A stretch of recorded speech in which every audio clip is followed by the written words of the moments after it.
Welcome to For the Record. On this show, we talk about events and issues that affect Sudbury and the people who live in Sudbury.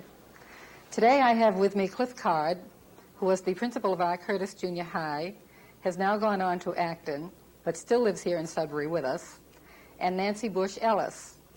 Cliff recently had the honor of being the principal of one of the schools of excellence, recognized throughout the United States. Nancy brought the message from the White House because this is part of the program that George Bush, our president, said that when he was running for office, he would like to be known as the education president.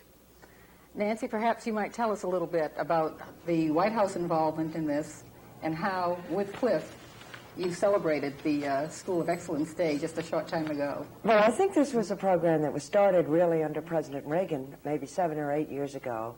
And this year they recognized 69 schools, Cliff? 69 junior high and middle schools. 69 junior high and middle schools, one of which was Acton, Boxboro, Cliff Card School. And it was a thrilling day. The schools assembled and the band played and the chorus sang and we presented this flag for this excellence. You felt excellence in the air. This is of the greatest importance to my brother. He said, running, as you remember, that he hoped to be remembered as the education president, and he called that summit in Charlottesville, Virginia, for all the governors to come together and talk about education.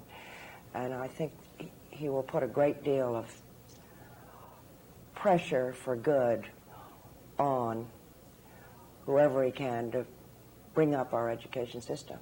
But we don't have to bring up Acton Boxboro. It's magnificent. Well, I know he mentioned the 1,000 points of light, and I guess, Cliff, your school is one of those 1,000 points. Well, he did mention this when his helicopter came in on the South Lawn in late September, coming back from Charlottesville at the governor's conference. And it was a great feeling because prior to his arrival, we had an opportunity to talk to some of the other principals who were receiving the same honor on that day.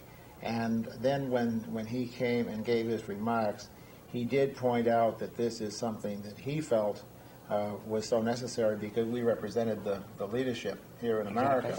And of course we shared this with some other high schools also. So there were 218 that were being honored altogether. And 69 were 69 were junior high and middle schools.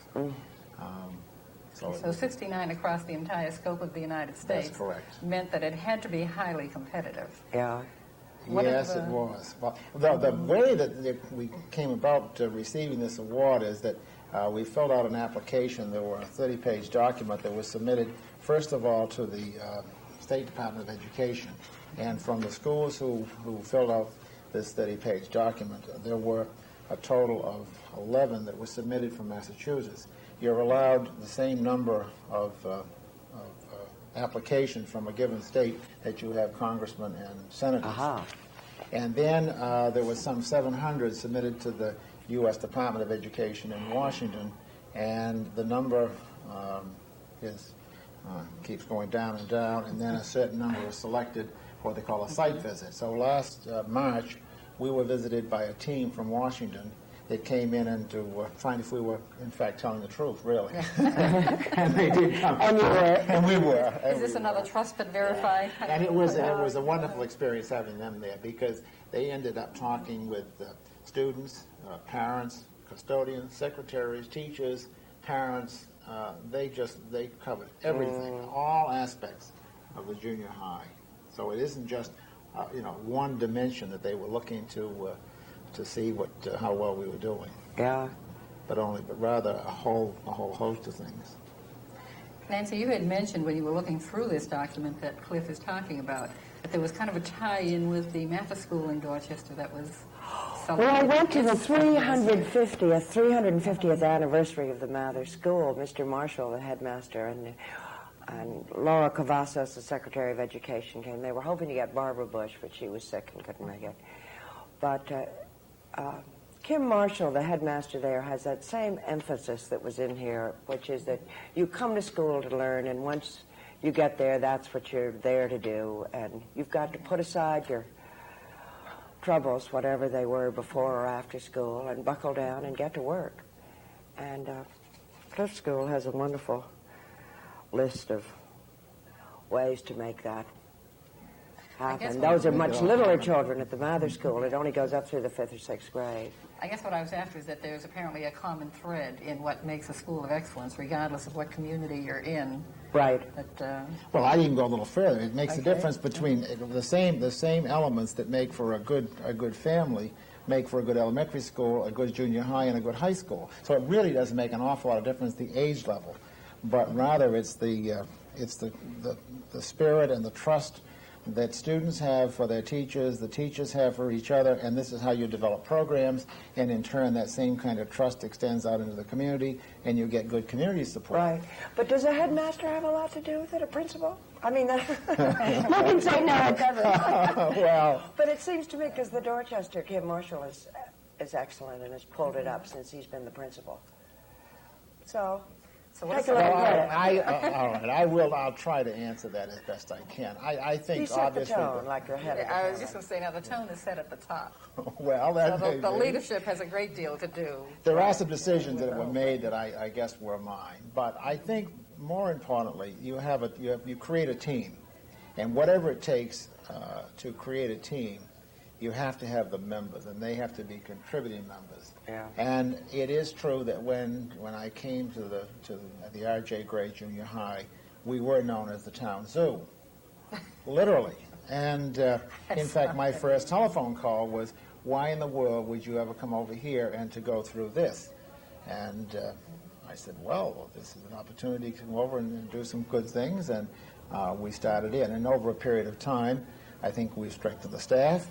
The parents have learned that what we're saying is based on some sound educational kinds of programs. We've got teachers that really care. There's a support system that is developed among the teachers. The students have recognized that the teachers care, and there's a spirit that's been created. Right. And I don't think you do that alone. No. I don't think a president can do it alone.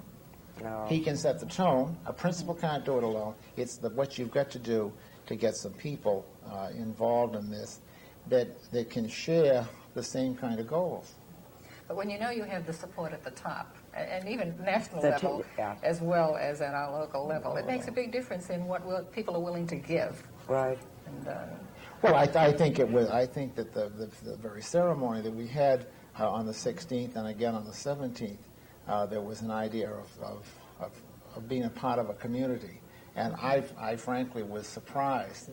The standing ovation that the students gave was not anything that they did it on cue. They did it on their own. You weren't there that day. No, that's I and the next people apparently. Well, all right, but you were there on Friday. How about parent involvement, Cliff? That's something that Barbara Bush is pushing so far in this literacy fight that she's trying to spearhead.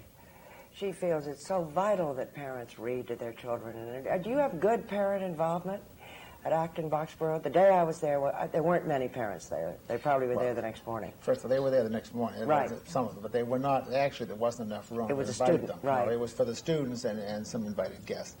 Yeah, I think we do have good parent involvement, but I like to think of parent involvement is when they're dealing in particular with their youngster, as they're reacting to the curriculum. And it's almost on a one-to-one basis. But we do have programs. We do have a parent advisory council where parents come in the evening and they take part and they provide us with some support. They run a program. Last year we had a child psychologist that came in on student, adolescent behavior, and that was a part of an evening program. We also have release days where parents come in and can deal with the teachers on a one-to-one basis, because there's nothing that beats looking a parent right in the eye and saying, your youngster is doing beautifully in this area, but now let's take a look at this. And I think that takes a couple of things. It takes the teacher has to know what points she's trying to make, and then she has to have the ability to make them in a way that the parent can accept them. So again, you're right back to this whole business of trust and caring, and there has to be a recognition that both those things exist, and then you get the support. Then, of course, you get the support when they go to the polls and they vote for an override, which they have done in Acton and Boxboro and allowed us to carry on with our programs. So it becomes somewhat political, too.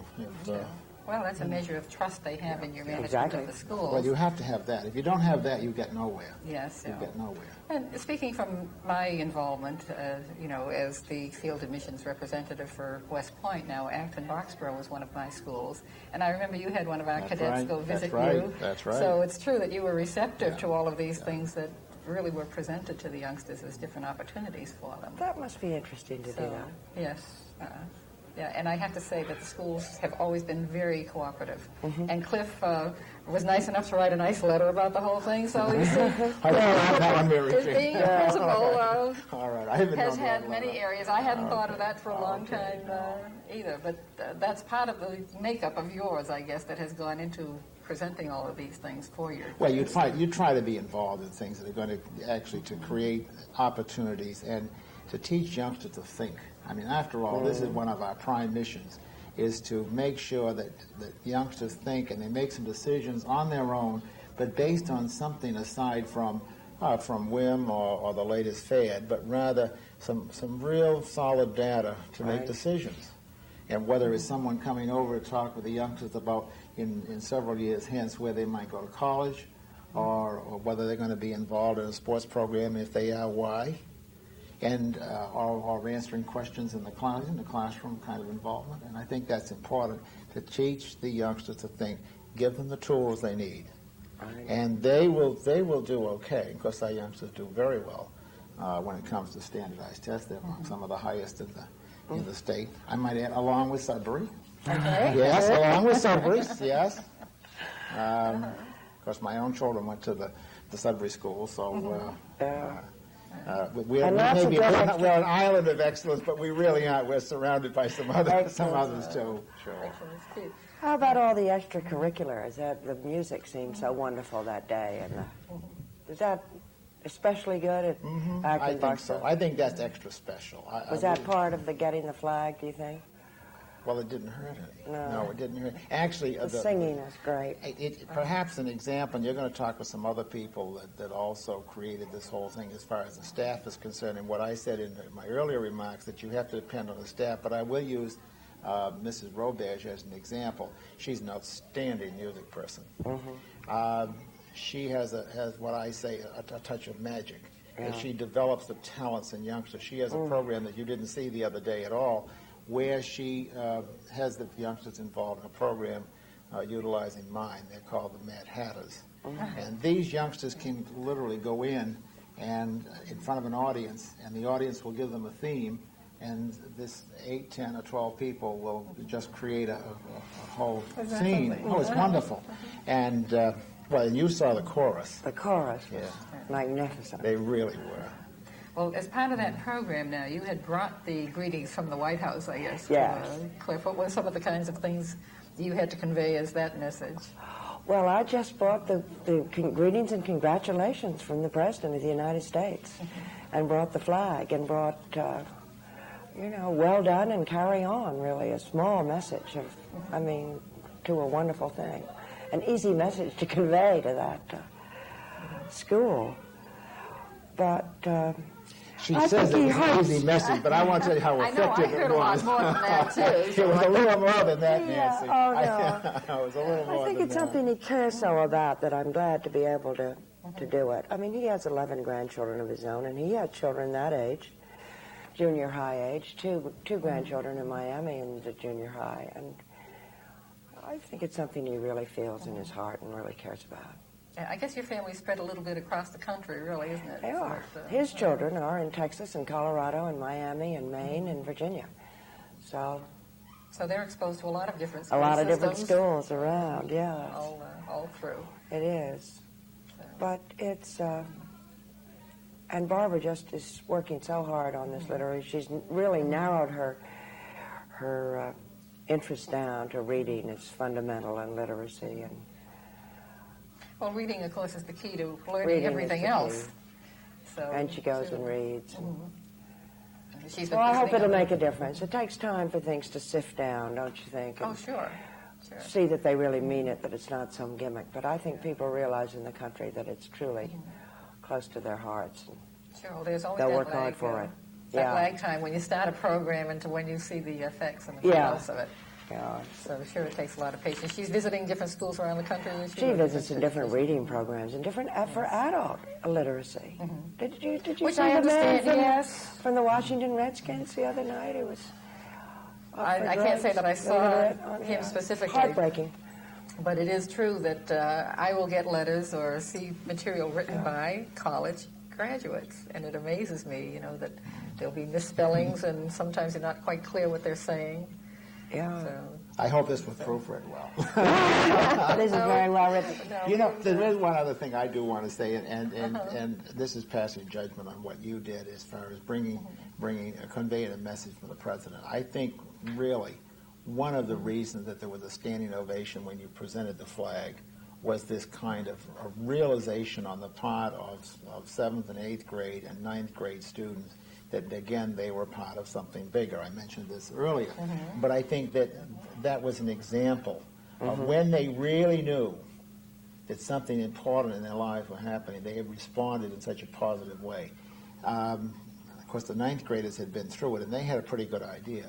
But, I mean, this was from all the people, and I think they recognized something. And I think that's one of the important parts of this program, is not that we're going to do anything that's that different. It's just we have the courage to keep on going with some of the same things that we have. And you did sum it up well, and when you presented that flag, you saw this spontaneous kind of a response on the part of the kids, and it was wonderful. It was wonderful. It was a great. And lots of the teachers had tears in their eyes. It was a very moving occasion. Yes, it was. It really was. It was. well, you weren't there Friday to hear our principal got a little bit moved at the end of the I wish I everybody had. just loved it. You know? Anyway, well, I feel very strongly. We have very wonderful children. We've got a fine staff, and we've got a great support staff. And when you see that the accomplishments of that group of people, you have to be a little bit proud, or a lot proud. Are you holding the line against drugs? Are you keeping it? Have you got what you hope is a drug-free school? And I hope we are. I wouldn't say we're 100%. Now, we're 100% as far as youngsters that were bringing drugs into the school, but I wouldn't guarantee that there aren't some youngsters that experiment. I think it's something that's going to continue to be a part of things that we're going to have to monitor and work on. Yeah. But more emphasis, because it is a major problem, and not only here but in America, and we've got to work on it. Was there a special message you up. had to bring from your brother to all of us here? Today? Oh, no, the last time I talked to him, which was Saturday morning, he was in Camp David preparing for his meeting with Oh, that's right, the summer. Gorbachev. He goes off Thursday night. He said, we're off Thursday night. And they're 200 yards apart. They're two boats. He on one of our Navy boats and Gorbachev on one of his. So a great deal of preparation for that. But I will know. I told him about the Reginald Gray, and he said, "Oh, it's great." He always likes to hear good news, Claire. Yes, I'm sure. You get so much bad news that it's nice to hear about it. A school doing well and hear it firsthand over the telephone. Well, wanted to wind this up, one of the great messages I thought was from the president of last year's student council, and the remarks that she made just prior to your going on. And she said, when students don't do things right, when they do things wrong, people will put it in the papers and so forth, but this is a time when students who have done something right, that they can receive some recognition. And I think that's a very important part of this whole program. All right. Okay, well, we've talked a little bit now about the contributions at the national level. We've talked about the contributions at the level of the principal. Cliff has been very careful to let me know that contributing to all of this were members of his staff, and we're going to hear from them in just a couple of minutes.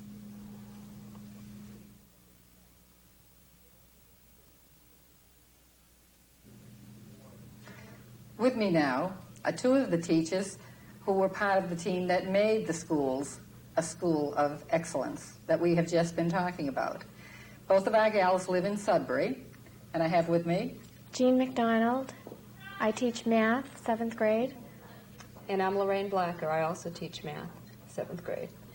And when we were talking a moment ago, Jean, you had mentioned the centered teacher. Do you want to tell me what you mean by that? Yes, the centered teacher is a forum where a group of teachers volunteer to come together one afternoon a month. We meet roughly from 2 o'clock in the afternoon till 5, and we share information on books that we've read or any topic that we feel is of interest. It's an interdisciplinary meeting. The teachers there all represent different factions of the school, and we've had several speakers. It's sort of like a mini education program for the teachers. We usually meet with food and drink, so there's juice and crackers and cheese, and it's a very comfortable setting. And we get to know each other as people as well as learn. Is this almost a workshop kind of thing? It can be. Sometimes it is a setting of a workshop. It's whatever we deem necessary at the time, whatever our focus is. Right now, there are 4 teachers who organize it, and the focus this year has been mostly on books. So we've read books and discussed them at a meeting, and the first book we discussed was Stand and Deliver, the movie Stand and Deliver, and the book Escalante. So this gives you a chance, one, to exchange the experiences you have within the school, Right. and also some of the things you learn outside of the school that you bring to share with the other teachers. Yes. So that's a little bit different from what we usually think of as a teacher meeting, perhaps. Yes. Yes, these meetings are run by our own teachers. They always have been, and many times guest speakers are invited, guest lecturers, and some people who've done workshops in past years. And it's not something that we're required to do. We go if we want to, and sometimes people from the high school are invited, or the elementary schools. It's quite a nice way of getting together and learning about each other's expertise. And how often do you do this? It's one afternoon a month, roughly. Okay, It's, so it is every month. the first which is Tuesday. relatively often. And it's about 3.5 hours in the afternoon. So this is a good way, then, of getting together, really in an Yeah. informal setting. It's an up meeting. It's not a session where we bring complaints. It's usually to learn from each other. And occasionally, one of the topics that we discussed was different learning styles. And we found that the way the departments are divided almost divides the learning styles within the teachers. The math people, like Lorraine and I, were more left brain oriented, where English and social studies had right brain, and we develop an understanding of each other's learning styles as well. Now, on the other side of this, getting back to the kids in the classroom, there were a couple of comments that you made about teaching the youngsters self-esteem was a very important part of their learning. Yes, as typical in the school system, several years ago, I can't remember how many, the social studies chairman at the time, Judy Borashek, came up with this program that she had seen at a workshop called Skills for Adolescence. And it was a program to bring self-esteem to the adolescent. And she presented it to the assistant superintendent, Gary Baker, and he read over the materials. Gary and Judy went to a workshop on this, and they decided it would be a good program to try in the schools as a pilot. And what happened was one of the social studies teachers a few years ago piloted this with his team, and it worked out quite well. What this program does is it has each student learns about adolescence, what's expected to happen. The elementary school, how everybody, at the junior high school, how students are alike, how they're different, how things will change, but more importantly, how to treat one another with respect. And at first I thought, well, this all sounds very good, but what will this really do? And all the teachers were invited to go to workshops on this, and most of the teachers in our school took the offer and went, and we're all pretty much involved. The social studies department handles this, and teaches it as part of their curriculum one term a year, but the rest of us back them up and do other activities. One of the things that I really like about this is the volunteer part of the program. Each social studies class does some service to the school. Recently we had a clothing drive. One social studies class organized that. Another social studies class early in the year carried this further and had a cafeteria appreciation week. Cafeteria workers appreciation week. So each group is doing something for somebody else, and I think that instills in the children the idea that in order to feel good about yourself, you have to help other people. Well, this is an important part of their education, too. And now we're going to hear from two of the other teachers who have also worked toward the School of Excellence. Winning the School of Excellence Award meant total involvement of everybody in the school. More of our Sudbury people contributed to this award-winning school in Acton. And with me? I'm Marie East from Pantry Road in Sudbury. And you teach? I teach mathematics at the 8th grade level. I'm Kay Gates, and I teach ESL and reading. And ESL being? ESL is English as a second language. Now, Marie, you were going to give us an overview of the two-day celebration that you had. Oh, yes. That's a fun time. Back on November 16th, Thursday, and Friday, November 17th, we had a number of different celebrations taking place. It all began with the ceremony, which started in the afternoon of the 16th at the high school auditorium. And a number of people were questioning, why the high school auditorium? Well, it turns out that our own auditorium at the junior high only holds 600, and we wanted to have the 9th graders who were present at our school last year, when we actually received the flag, partake in all of the ceremonies that were going to take place. So we were somewhat limited on guests and invitations to be sent out because the high school auditorium only holds 1,000, and we're talking 800 students. So therefore, we had 200 invitations to send out to guests and all, and obviously there would not be space for many parents that day. So we wanted to have another reception Friday morning, including parents, and also to have individual receptions for the students. There were actually 4 student receptions that took place Friday, 3 at each of the 7th grade teams, and 1 8th grade reception in the cafeteria. And they were all very successful. And if I can reflect back on Thursday afternoon, the faculty representative who was selected to receive the flag was Kathleen Carlin, and as part of her address, she mentioned the fact that even though we were in the high school auditorium, the building was not important, that it was the people that made the spirit, and it didn't matter where it actually occurred. And reflecting back to something that Cliff had mentioned earlier about the feeling of family and spirit and home life and all, well, as a chairperson on the committee to plan the various activities, I was overwhelmed with people offering to help in all the different activities, be it food preparation or flowers or whatever. And it was really overwhelming to receive that feeling of family from all corners of the school.